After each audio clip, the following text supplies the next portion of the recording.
ஓம் நம சிவாய. வணக்கம் நண்பர்களே. துவாபர யுகத்தின் மகாபாரதத்தின் தொடக்க புள்ளியான சந்திரவம்சம் தோற்றம் பற்றியும் மற்றும் அதன் வளர்ச்சி குறித்த சுவாரஸ்யமான தகவல்களையும் தெரிந்து கொண்டு வருகின்றோம். அந்த வகையில் இன்றைய காணொளி புதன் மற்றும் இளனின் மகனான புருரவன் ஊர்வசியை திருமணம் செய்து பின் அவளை பிரிந்த சோகமான காதல் கதையை பற்றியது. புதன் தன் பிறப்பின் மூலம் பெற்ற அவமானத்தால் துறவு வாழ்க்கை வாழ்ந்தார். இதனால் அவரது மகன் புருரவன் சந்திரவம்சத்தின் வாரிசாகி முதல் அரசரானார். அவர் அரசராக இருந்த சமயத்தில் ஒரு முறை தேவ மங்கைகள் பூலோகத்தில் நீராடி கொண்டிருந்தனர். அப்போது கேசி என்ற அரக்கன் ஊர்வசியை கடத்தி சென்றான். புருரவன் அரக்கனுடன் சண்டையிட்டு ஊர்வசியை மீட்டு தேவேந்திரனிடம் ஒப்படைத்தார். இதனால் இந்திரன் மகிழ்ந்து ஊர்வசியை புருரவனுக்கே கொடுத்துவிட்டார். புருரவன் சந்திரனின் வம்சம் அல்லவா, அதனால் அழகில் சிறந்தவனாகவே இருந்தான். ஊர்வசியும் புருரவன் மேல் ஆசை கொண்டாள். ஊர்வசி புருரவனை திருமணம் செய்து கொள்ள வேண்டும் என்றால் 3 நிபந்தனைகளை விதித்தாள். முதல் நிபந்தனையாக, என்னிடம் 2 ஆட்டுக்குட்டிகள் இருக்கின்றன. அதனை என் குழந்தைகள் போல் வளர்க்கிறேன். அவற்றின் பாதுகாப்பை தாங்கள்தான் உறுதி செய்ய வேண்டும் என்றாள். 2வது நிபந்தனையாக, நான் எப்போதும் நெய்தான் உணவாக எடுத்துக்கொள்வேன் என்றாள். 3வது நிபந்தனையாக, நாம் இருவரும் காதலில் திளைத்திருக்கும் நேரம் தவிர மற்ற நேரங்களில் உன்னை நான் ஆடையின்றி பார்க்கக்கூடாது என்றாள். இந்த 3 நிபந்தனைகளில் ஏதேனும் ஒன்று மீறப்பட்டாலும் நான் தங்களை விட்டு பிரிந்து தேவலோகம் சென்று விடுவேன் என்றாள்.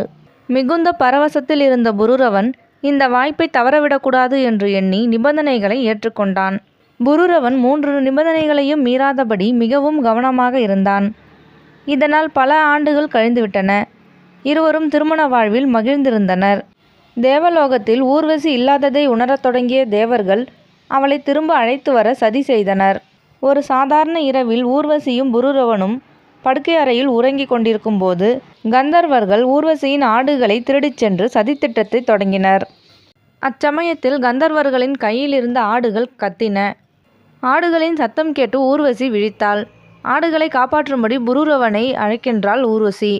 ஆடுகளை காப்பாற்றும் அவசரத்தில் புருரவன் ஆடையில்லாமல் இருப்பதை மறந்து வேகமாக ஓடினான். சந்தர்ப்பத்தை எதிர்பார்த்து காத்திருந்த தேவேந்திரன் வானத்தில் மின்னலை பாய்ச்சினான். மின்னலின் வெளிச்சத்தில் ஆடையின்றி இருந்த புருரவனை ஊர்வசி பார்த்துவிட்டாள்.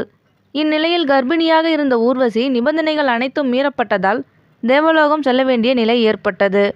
ஒரு ஆதரவற்ற நிலையில் புருரவனை விட்டு பிரிந்தாள் ஊர்வசி. இருவருக்கும் இருந்த உணர்ச்சிகரமான காதல் முடிவுக்கு வந்தது. ஊர்வசி போன பிறகு எதிலும் ஆர்வம் இல்லாமல் இருந்தான் புருரவன். ஊர்வசியை ஒரு பித்தனை போல் பூமி முழுவதும் தேட ஆரம்பித்தான் புருரவன். அச்சமயத்தில் குருஷேத்திரத்திற்கு அருகில் உள்ள குளத்தில் தன் தோழிகளுடன் ஊர்வசி நீராடுவதை பார்த்துவிட்டான். தன்னுடன் வந்து தன் மனைவியாக வாழும்படி கேட்டான் புருரவன். ஆனால் ஊர்வசி மறுத்துவிட்டாள். 1 வருடம் கழித்து இதே இடத்திற்கு வருமாறு கூறிவிட்டு தேவலோகம் சென்று விட்டாள் ஊர்வசி. ஊர்வசி கூறியபடியே 1 வருடம் கழித்து அதே நாளில் அதே இடத்திற்கு வந்து காத்து கொண்டிருந்தான் புருரவன். தங்கள் முதல் குழந்தையான ஆயுவுடன் அந்த இடத்திற்கு திரும்ப வந்தாள் ஊர்வசி. மகன் ஆயுவை புருரவனிடம் ஒப்படைத்தாள். அன்று இரவு அவர்களுடன் தங்கிச் சென்றாள் ஊர்வசி. பின் புருரவனும் ஊர்வசியும் சந்திக்கவே இல்லை. இருவரும் சேர்ந்து வாழ முடியாமலேயே போனது. ஊர்வசியின் நினைவாலேயே துறவியாகி மண்ணுலகில் அலைந்து திரிந்து மறைந்தார் புருரவன். புருரவனுக்கு பின் அவருடைய மகனான ஆயு அரசரானார். ஆயுவின் மனைவி அசுர இனத்தைச் சேர்ந்தவரும் ராகு மற்றும் கேது இவை இரண்டும் இணைந்த உருவமான ஸ்வர்பானுவின் மகள் பிரபா ஆவார். இந்த அசுரர் ஸ்வர்பானு எப்படி ராகு மற்றும் கேதுவானார் என்பது பற்றிய சுவாரஸ்யமான காணொளியை ஏற்கனவே நாம் பார்த்துள்ளோம். அந்த காணொளியின் லிங்கை டிஸ்கிரிப்ஷனில் கொடுத்திருக்கிறேன். ஆர்வமுள்ளவர்கள் காணுங்கள். காணொளியை கண்ட அனைவருக்கும் மிக்க நன்றி. நம்முடைய அடுத்த காணொளியில் சந்திரகுலத்தின் அடுத்த தலைமுறையான ஆயு மற்றும் பிரபாவின் மகனான நகுஷாவை சிவன் மற்றும் பார்வதியின் மகளான அசோக சுந்தரி திருமணம் செய்து கொண்ட சுவாரஸ்யமான தகவலை காண்போம். நன்றி.